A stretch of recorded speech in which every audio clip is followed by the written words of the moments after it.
Welcome friends to a review on the 2026 Toyota Crown Signia. This is the fully loaded limited trim level. In fact, there's only two trim levels for the Crown Signia. We have the entry-level XLE and we have the limited like you see here. This SUV, it's finished in the beautiful red exterior color. In fact, we have that two-tone effect with the black roof. I have to say, it does look pretty amazing. And people are taking notice to this SUV as well. Also, the way that you see it here, this Crown Signia Limited, it's going to be $54,000. We do have here the optional advanced tech package, which costs a little over $1,800. It adds in the 360 camera along with some other safety tech features. I'll talk more about that towards the interior segment. But yeah, the Crown Signia, as you can see, this is the SUV model. There's also the Crown Sedan, which I also really appreciate. I tested the XLE model. I thought that was a great vehicle, but very smart of them to make this Crown Signia SUV version, because this is also going to be replacing the previous Toyota Venza, if you remember that.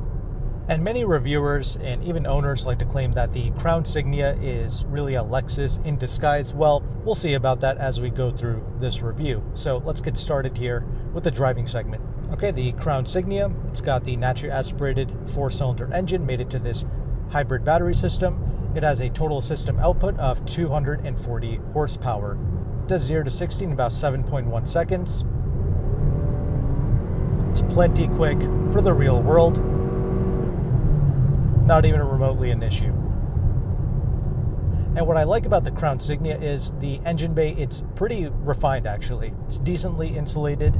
That means you don't get too much of that 4-cylinder racket in the interior. But more importantly, how is the ride quality? I have to say, the Crown Signia, it is exceptionally plush. Going over railroad tracks, you don't even feel it, quite frankly. Handling is a bit more so on the sloppy side, but you kind of expect that. It's not horrible. Again, the real world handling is not too bad, like your everyday left-hand, right-hand turns. The body control, it's reasonable with this SUV. But yes, it's the ride that I'm most impressed by. Larger bumps, it gets soaked up really well. Even with these 21-inch wheels, mind you. The entry-level XLE comes with 19s, although I've driven the Crown Sedan and several Lexus RX models, both with the 19 and 21-inch wheels. These kind of Toyota Lexus products, they are so comfortable that the wheel size doesn't dramatically change things. So if you just like the way the 21s look, go for it. But yeah, overall, I would say that the ride quality, it is pretty Lexus-like. But how are some of the other attributes, like the refinement, the noise levels? It's pretty good. Even as standard, the Crown Signia does come with the thicker double pane glass on the front side windows, not in the rear, just on the front side. And it does certainly help. You don't really get any wind noise out on the highway. Of course, you do get some road noise coming through the cabin. It's not pure pin drop silence or anything, but really you can say that about all of the non-luxury branded vehicles. Heck, even some actual luxury branded cars will have some road noise coming through the underfloor, especially out on the highway. So I would say that this is reasonably quiet. Sure, something like a Lexus RX would be quieter still. It does feel more insulated. And I actually forgot to mention, I recently reviewed the RX 350h and also the Toyota RAV4, both the regular hybrid and the plug-in hybrid, so I can make references to all of these vehicles in a moment.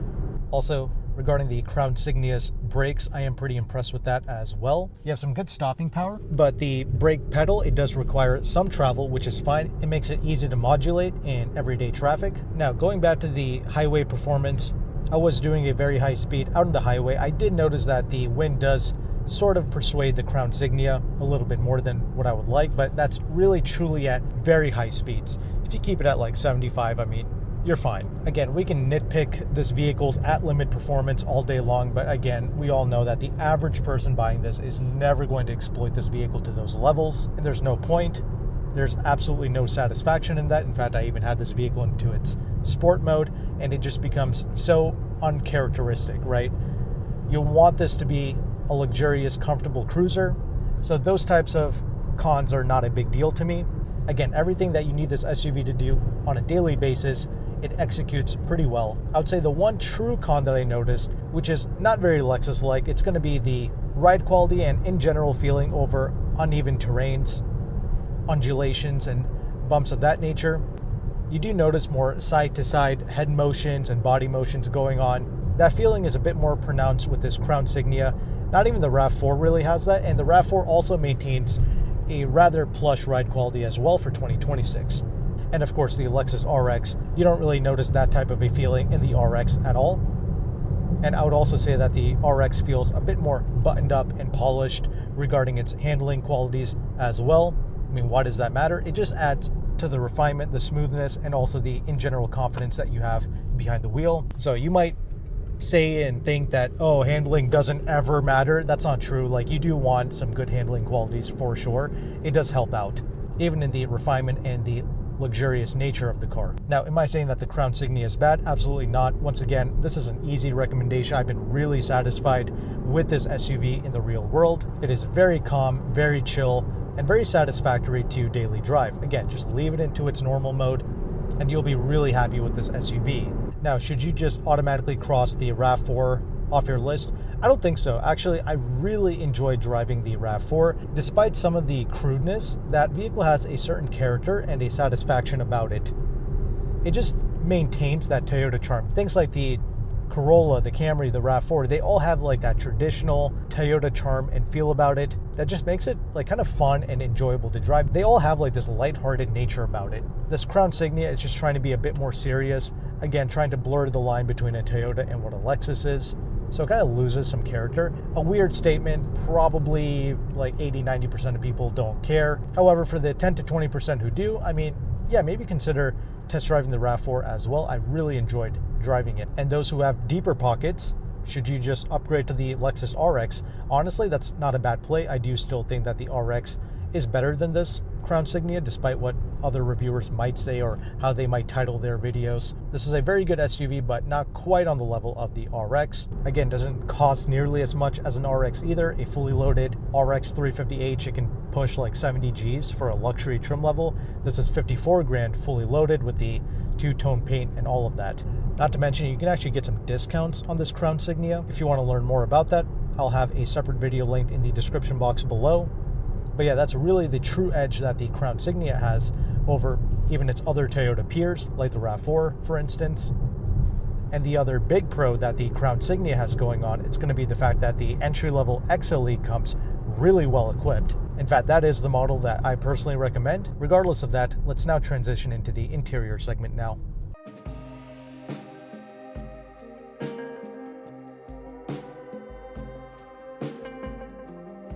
Okay, now that we are stopped, let's go ahead and let's talk about this interior space. Overall, I do like the design of this cabin. It's clean, and I like the sort of golden/bronze color for the trim piece that they're using across the dash, around the air vents, and for this physical volume knob. That's the other huge pro regarding the Crown Signia and its interior space. We have true traditional buttons and switches for the HVAC, and they're totally separate from the touchscreen. I certainly love that, and that also sets it apart from the Lexus as well.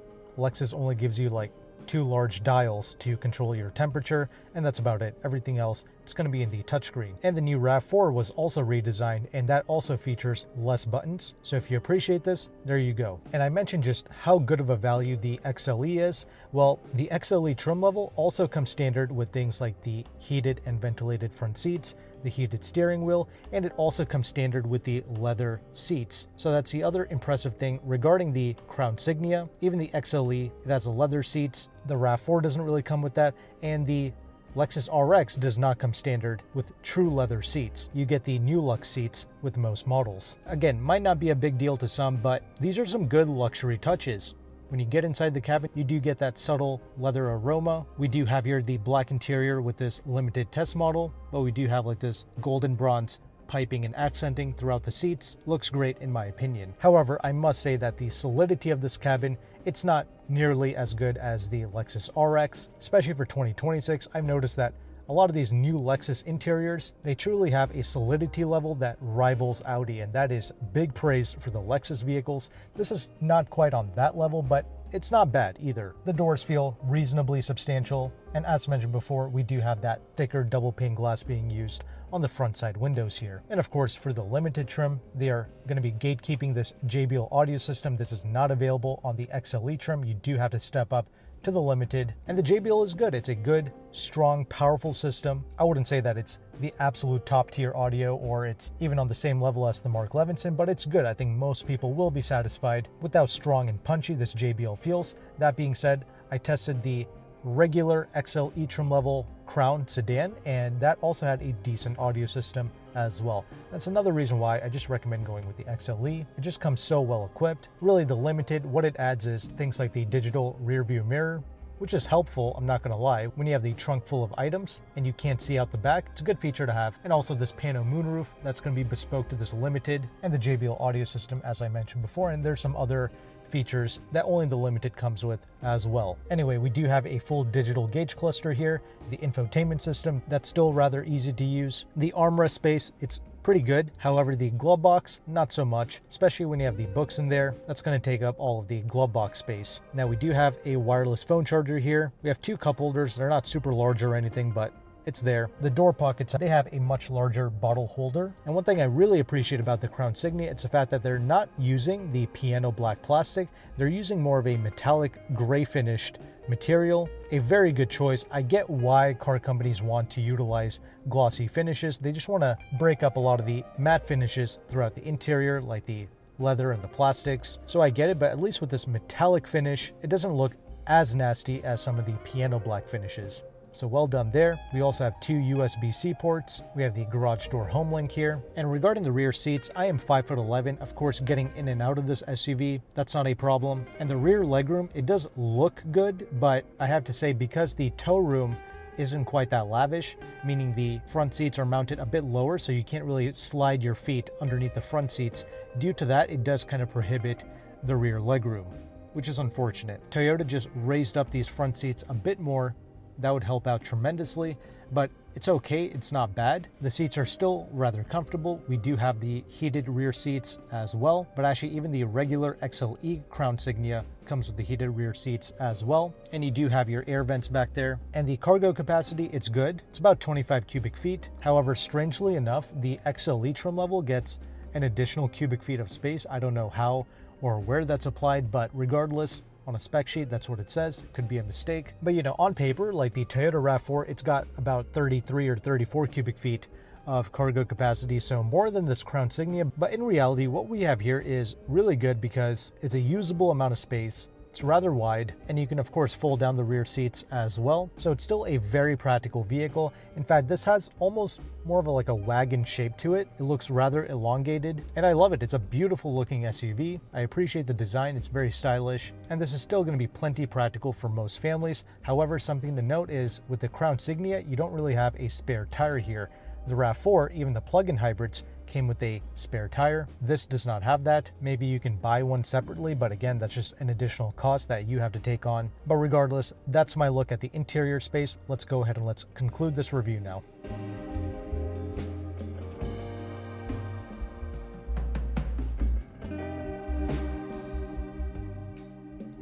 Okay, concluding thoughts on the 2026 Toyota Crown Signia. As you can see, I am a big fan of this SUV. Not only is it beautiful, but it is very comfortable as well. That is the main highlight here. It's also reasonably quiet. Comes standard with the double pane glass on the front side windows. Very impressive. It's not quite on the same level as a Lexus, both in terms of interior solidity, isolation, and even handling, but that's okay. I'm still impressed with this SUV for the price point that the Crown Signia comes in at. We still have your pretty strong cargo capacity. The rear seating space could be improved with a little bit more tow room, but the rest of the cabin, it's excellent. I appreciate just how lavishly appointed it is, even as an entry-level XLE model, which again, the XLE, that is the model that I recommend. You do forego some of the premium options like the JBL audio system, the digital rear view mirror, and the pano moonroof, and a couple of other things, but for the most part, the XLE, that's easily where the value proposition is regarding the Crown Signia. And I also alluded to this towards the end of the driving segment, but you are able to get some pretty good discounts on the Crown Signia. You can click the end screen here to learn more about that. But if you found value with this content, make sure to like and subscribe. Thank you again for watching. Take care and goodbye.